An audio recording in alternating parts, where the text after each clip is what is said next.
आपको क्रोध कब आता है? जब आपके मन की नहीं होती, तभी तो आता है कि फिजूल में आ जाएगा।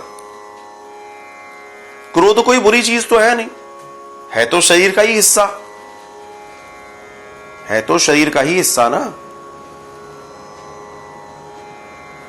इसी शरीर के अंदर जो अंतःकरण में बैठी हुई चीजें हैं, उनमें से एक क्रोध है।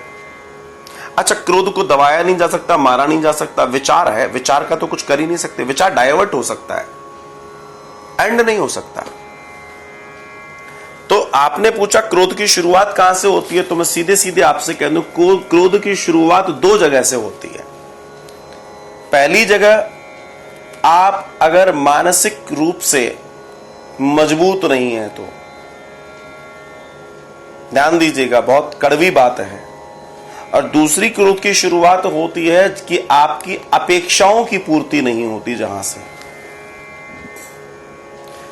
जहां भी आपकी अपेक्षा की पूर्ति नहीं होगी, आपको फील होगा गुस्सा।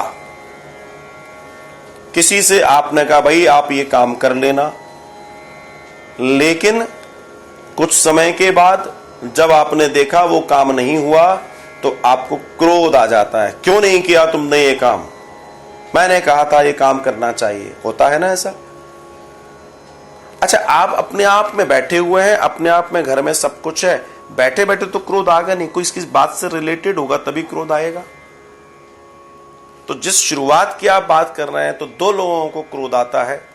एक जिसकी अपेक्षा उपेक्षा में बदल जाती है, जिसकी अपेक्षाओं की पूर्ति नहीं होती, और दूसरा वो व्यक्ति होता है जो शारीरिक और मानसिक रूप से कमजोर होता है, जो कुछ कर नहीं पाता, तो उसको क्रोध आता है। चाहे फिर वो किसी से बुराई हो जाए, चाहे वो कोई कार्य हो, या वो अक्षमताएं हो, उसमें अक्षमताएं भी बड़ी परेशान करती हैं। इन्फीरियरिटी कॉम्प्लेक्स किसी के अंदर है, उसमें भी क्रोध आएगा उसको। तो कमजोर व्यक्ति को क्रोध ज्यादा आता है। हालांकि क्रोध ज्ञानी को भी आता है, लेकिन ज्ञानी का क्रोध जो होता है कल्याण के लिए होता है दूसरे के, और कमजोर का क्रोध स्वयं के कार्य पूरे न होने के कारण होता है। दोनों में अंतर है।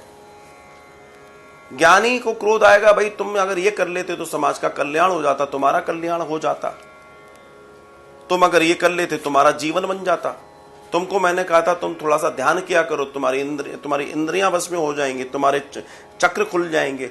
ज्ञानी कह रहा है, ज्ञानी इसलिए क्रोधित हो रहा है कि तुमने ये काम नहीं किया, तुमने दान नहीं किया, धर्म नहीं किया, तुमने किसी की सेवा नहीं की। अच्छा, अज्ञानी को, जो दूसरा अज्ञानी पक्ष, ऐसे ही मान लो, उसको क्रोध क्यों आ रहा है? तुमने मेरे लिए ये क्यों नहीं किया, तुमने मेरी बात क्यों नहीं मानी। ये कमजोर लोगों की बात है। तो ये कारण है, अपेक्षा ही उपेक्षा बनती है।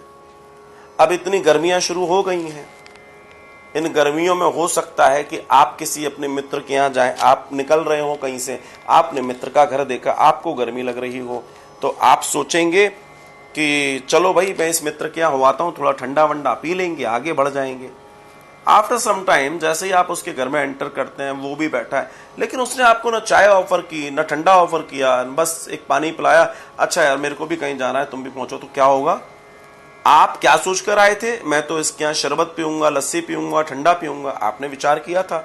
लेकिन थोड़ी देर बाद जब ऐसी घटना नहीं घटी, तो आपकी अपेक्षा उपेक्षा में बदल गई, आपको क्रोध आ गया। बताओ, ये कोई बात होती है? गर्मी में किसी के यहाँ जाओ, ठंडा भी नहीं पूछा, ये तो गलत बात है।